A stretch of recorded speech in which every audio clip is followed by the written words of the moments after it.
Islam berarti damai. Dengan terjadinya banyak peristiwa terorisme di dunia ini yang mengatasnamakan Islam, para pakar Muslim mulai kebakaran jenggotnya. Sehingga mereka mulai menciptakan sebuah ilusi bahwa Islam sebenarnya berasal dari kata al-salam, yang berarti damai.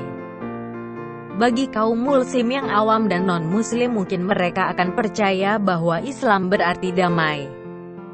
Untuk itu mari kita lihat salah satu ayat dalam Quran beserta dengan tafsirnya dari Ibn Katsir.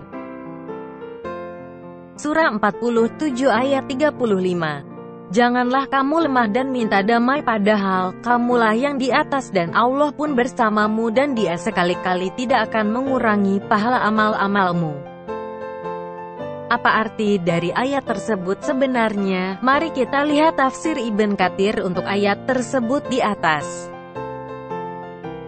Kemudian Allah Jalla wa'ala berfirman kepada hamba-hambanya yang beriman, "Fala tahinu, janganlah kamu lemah." Maksudnya, lemah menghadapi musuh. Watat ketik terbalik ila asalmi, dan meminta damai. Maksudnya perdamaian dan rekonsiliasi serta genjatan senjata di antara kalian dan orang-orang kafir pada saat kalian berada dalam puncak kekuatan dan jumlah kalian yang melimpah.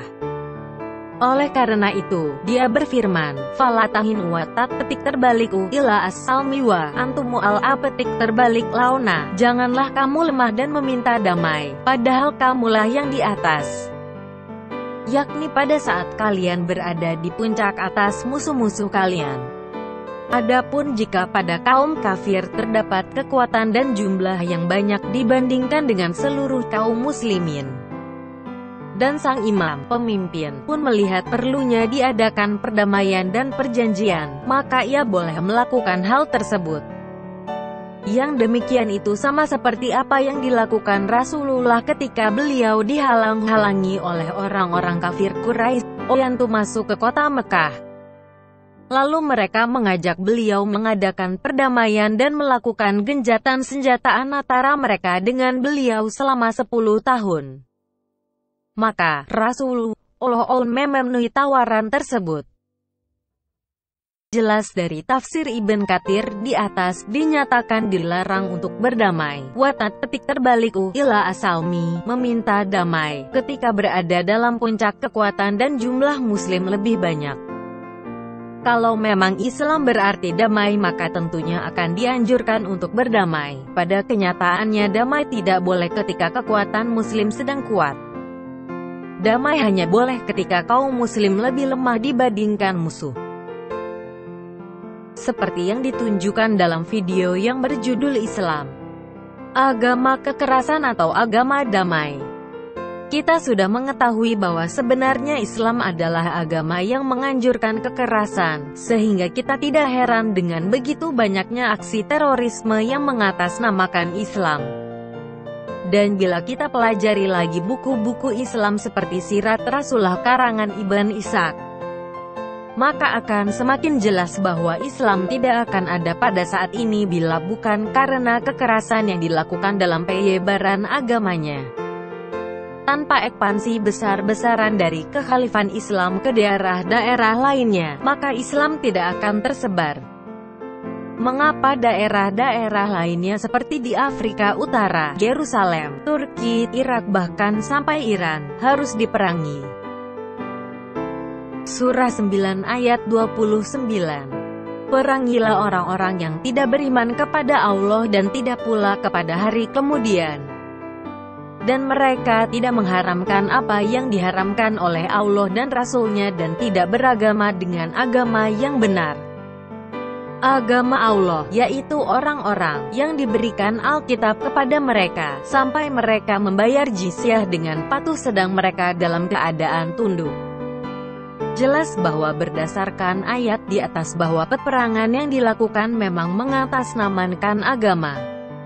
Namun ternyata Muhammad memberikan perintah sebelum kematiannya untuk terus berperang hingga semua memeluk Islam. Telah menceritakan Abu Hurairah dari Rasulullah Shallallahu Alaihi Wasallam, beliau bersabda, Aku diperintahkan untuk memerangi manusia hingga mereka bersaksi bahwa tidak ada Tuhan yang berhak disembah, melainkan Allah, dan beriman kepadaku serta dengan Al-Quran yang aku bawa. Maka apabila mereka mengucapkan hal tersebut, maka sungguh dia telah menjaga harta dan jiwanya dari seranganku, kecuali disebabkan hak Islam. Dan hisab mereka diserahkan kepada Allah. Dan kalau kita bongkar lagi Quran, kita akan melihat kesamaan Islam dengan Nazi. Kita tahu bahwa ajaran Nazi adalah ajaran supremasi suatu bangsa, atau dengan kata lain rasis. Lalu bagaimana dengan Islam atau Quran? Quran ternyata menganggap bahwa makhluk yang terbaik adalah kaum muslim dan yang terburuk adalah orang Yahudi, Kristen dan penyembah berhala. Mari kita lihat surat 98 ayat 6 dan 3 ayat 110. Surat 98 ayat 6. Indeed, they who disbelieved among the people of the scripture and the polytheists will be in the fire of hell, abiding eternally therein. Those are the worst of creatures.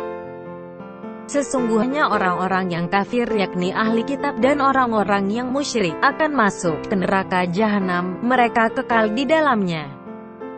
Mereka itu adalah seburuk-buruk makhluk. Surat 3 ayat 110. Kamu adalah umat yang terbaik yang dilahirkan untuk manusia, menyuruh kepada yang ma'ruf, dan mencegah dari yang munkar, dan beriman kepada Allah.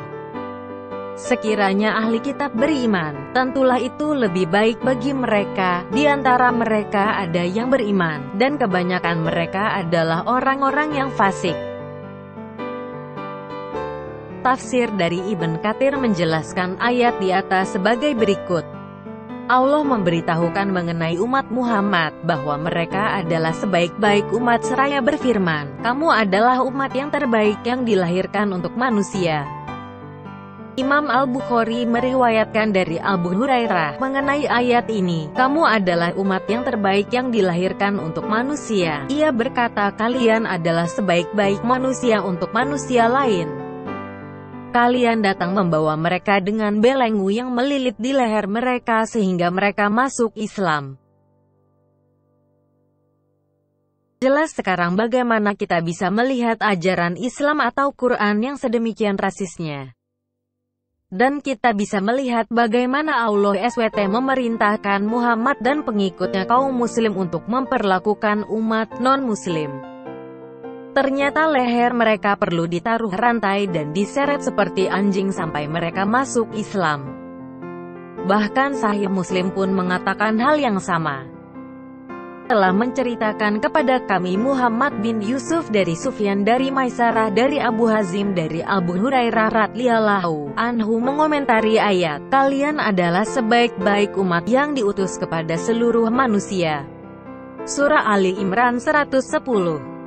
Kata Abu Hurairah, sebaik-baik manusia untuk manusia adalah kalian membawa mereka dengan dirantai hingga mereka masuk Islam. Pertanyaan bagi kaum muslim, apakah Allah Anda adalah Allah yang rasis dan mengajarkan kekerasan? Apakah Anda bersedia mengikuti Allah yang seperti itu?